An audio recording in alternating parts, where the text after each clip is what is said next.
Have you ever stopped to think why you keep starting, but never becoming why you promise yourself change at night and betray it in the morning? In ancient Japan, there were warriors who trained in silence. No applause, no audience, no motivation, only repetition, only discipline. And yet today, we live in a world of infinite stimulation, endless scrolling, endless noise, endless distraction. You wake up, and the first thing you touch is not your purpose, it's your phone. A quick check becomes an hour becomes guilt, guilt becomes delay, and delay becomes identity. This is the loop, and you're not alone in this. But here's the problem. Most of what you see online is a performance.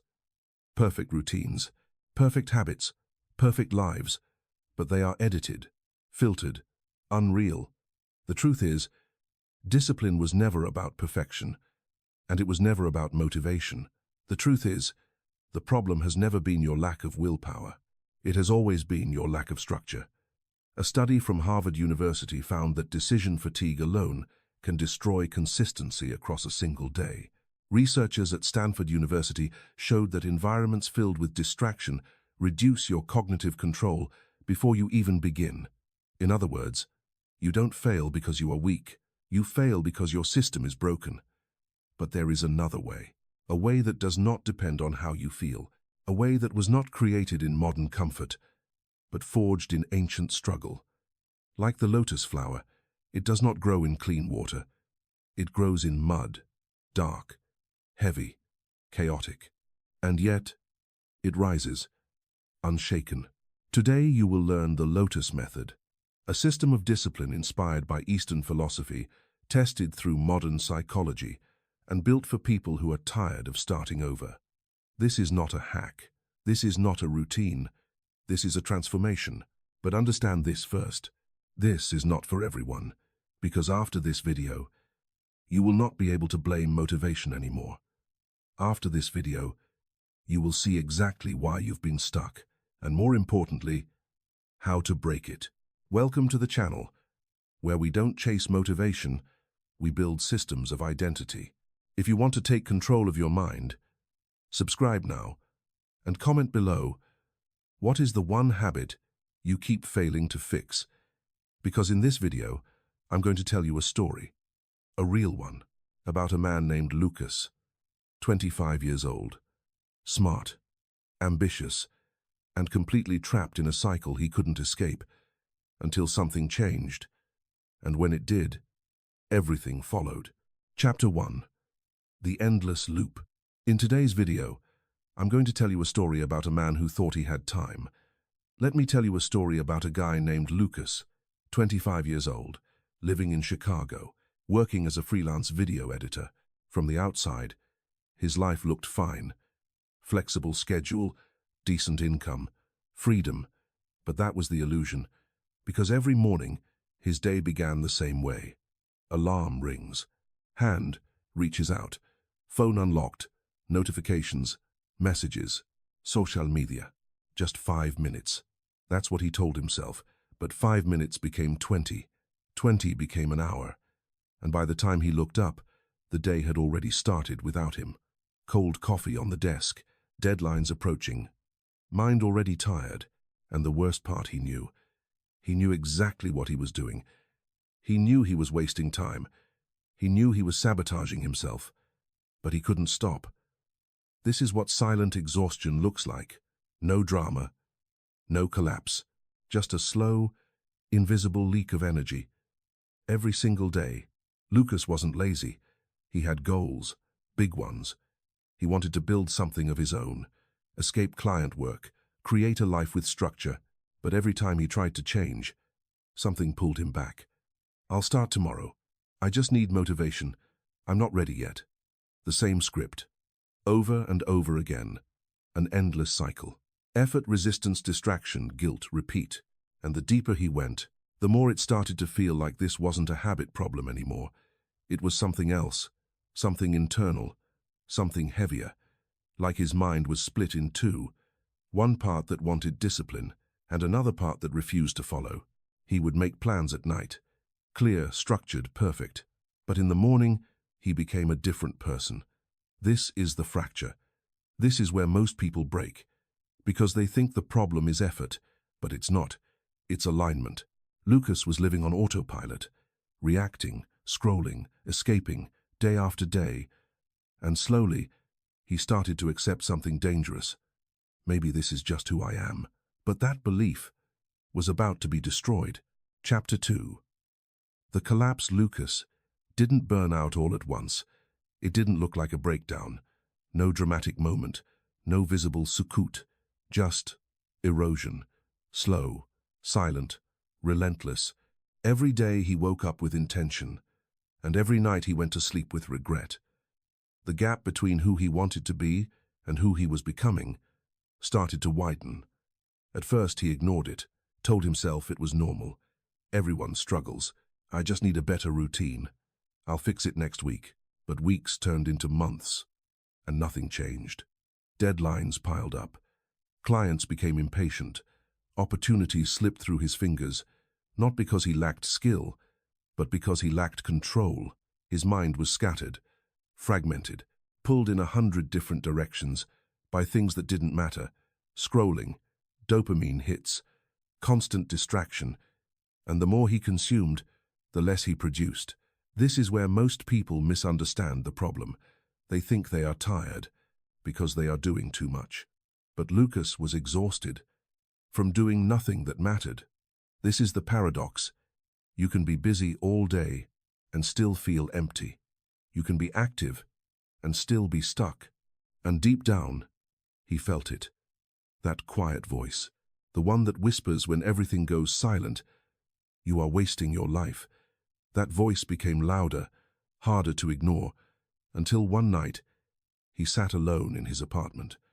Screen light on his face, room completely dark, and for the first time, he didn't reach for distraction. He just sat there and faced it. No excuses, no lies, just truth. He wasn't undisciplined. He was out of control. And if nothing changed, this wouldn't just be a phase. It would become his identity. Chapter 3. The encounter. And then, something changed. Not suddenly, not dramatically, but enough. A few days after that night, Lucas walked into a small bookstore he had passed 100 times before. No plan, no intention, just movement.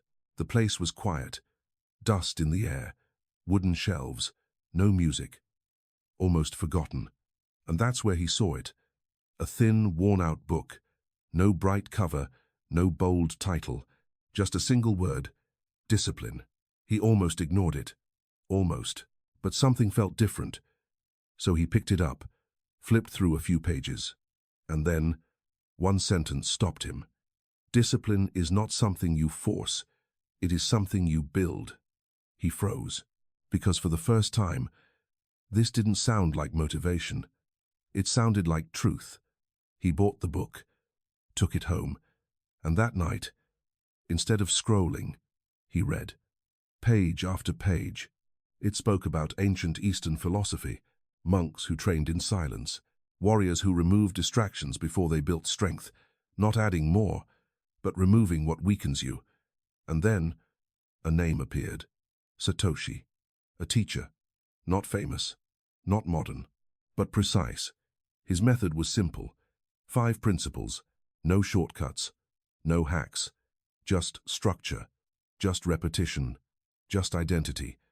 Lucas didn't fully understand it yet, but he felt something shift. For the first time, he wasn't looking for motivation. He was looking for a system, and deep down, he knew this was different. Because this wasn't telling him to try harder. It was showing him why he kept failing in the first place. That night, Lucas didn't change his life. But he made a decision, a small one, quiet, invisible. He would test the method, not perfectly, not completely, but honestly. And that was the beginning. Chapter 4. The first principle. Kaizen. Satoshi did not begin with intensity. He began with something smaller, something almost invisible. Kaizen, a simple idea.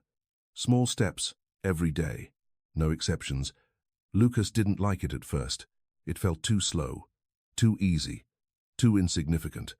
He wanted transformation, fast, radical, complete. But Kaizen rejected that. It didn't care about motivation. It didn't care about ambition. It cared about repetition. One action, done daily. Without negotiation, that was the rule. Improve by 1%. That's it. Not 10 habits, not a new identity overnight. Just one shift, consistent, relentless. At first, Lucas resisted. This won't change anything. This is too small, but he tried anyway. Day 1, he didn't wake up at 5 a.m. He just woke up and didn't touch his phone for 10 minutes. That was it. Day 2, same thing. Day 3, he added one more action. A short walk. No music. No distractions. Just movement. It felt strange, uncomfortable, too quiet. But something was happening. Not outside, inside, because Kaizen was not about results, it was about rewiring. Each small action was a signal. To the brain, to the identity. This is who I am now. And slowly, resistance started to weaken, not disappear, but soften. The same actions became easier, more automatic, less emotional. This is where most people fail. They chase intensity and ignore consistency. They want to feel different before they act different. But Kaizen flips that. You act first, you repeat, and then you become. Lucas didn't notice a big change, no breakthrough, no sudden clarity. But something deeper was forming. A base, a foundation, stable, quiet, real, because discipline was no longer an idea. It was becoming a pattern. He stopped, not because he wanted to, but because he couldn't take it anymore. Day 9, Daniel had done everything right. Woke up early, cleaned his room, cut off social media, planned his day. For the first time in years, he felt in control. But then it came back, quiet, slow, one exhausting night. Just 5 minutes on his phone, then 30, then 2 hours. The next morning, he couldn't get up. Everything collapsed. Again. And this time, it hurt more. Because he had tasted discipline. Now he knew what he had lost. Maybe I'm not that kind of person. That thought appeared. Dangerous. Very dangerous. Because this is where most people quit. Not when they fail, but when they redefine themselves as failures. Daniel didn't stand up immediately. He just sat there, in silence. No resistance. No self-hate.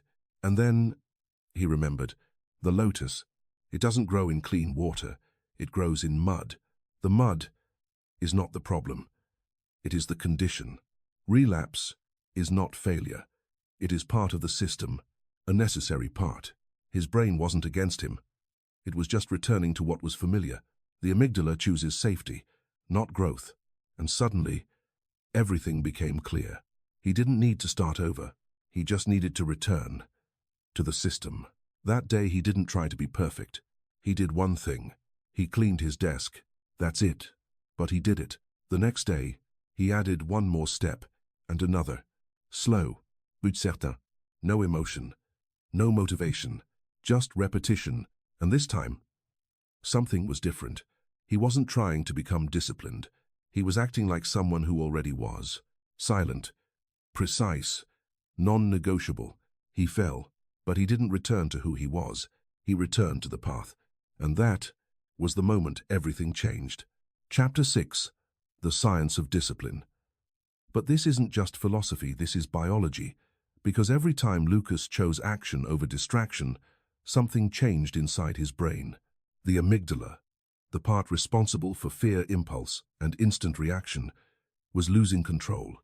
Before it dictated everything, scroll now, avoid discomfort, choose easy, but with each small act of discipline, that signal weakened, and another system began to rise. The prefrontal cortex, the part of the brain responsible for decision focus and long-term thinking. At first, it was weak, slow, overpowered, but repetition changed that. This is neuroplasticity, the brain rewiring itself, based on what you repeatedly do. Not what you plan, not what you want, but what you execute. Every time Lucas resisted the urge, he strengthened that pathway. Every time he returned after failure, he reinforced control. This is the truth most people ignore. Discipline is not a personality trait. It is a trained neural pattern, built through friction, through repetition, through conscious action. You are not stuck. Your brain is just trained incorrectly. And the moment you change your actions, you begin to change your wiring, slowly, but permanently. Conclusion: the Lotus rises. Lucas didn't become perfect. He didn't wake up one day, transformed. No. His life changed in something much quieter. He stopped negotiating with himself. He stopped waiting to feel ready. And most importantly, he stopped relying on motivation, because now he had a system. And that changes everything. Let's strip this down. No complexity, no theory, just truth. The Lotus method is built on 5 principles: clean, remove what weakens you, distractions, noise, chaos, organize, give your day structure, clarity removes resistance, train, do the hard thing, every day, no emotion required, unite, align your actions with your identity. You don't try, you become. Silence, step away from the noise, listen, reflect, reset. That's it. Simple, but not easy. Because the truth is, most people don't fail because they don't know what to do. They fail because they don't do what they already know. So now the question is not, do you understand the method? The question is, will you apply it when it's uncomfortable? Because that is where everything changes. Not in perfect mornings, not in bursts of motivation, but in the moments when you don't feel like it, and you act anyway. So here's your challenge.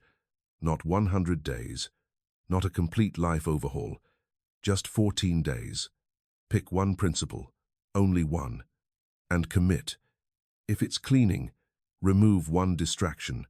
If it's organization, plan your day tonight. If it's training, do one hard thing daily. If it's unity, act like the person you want to become. If it's silence, sit alone for 10 minutes. No excuses, no overthinking, just execution. Because small actions, repeated daily, become identity. And identity becomes destiny. So don't wait until Monday. Don't wait until you feel ready. Don't wait until life forces you to change. Start today. Start imperfect, but start. Now I want to hear from you. Which part of the Lotus method do you need the most right now? Comment it below. Make it real. Make it public. Because the moment you declare it, you begin to become it. Thank you for watching until the end of this video. And remember, you don't rise to the level of your goals. You fall to the level of your systems. So build one that doesn't break. Don't wait. Act now. And as always, be present. Walk with honor. Follow the path.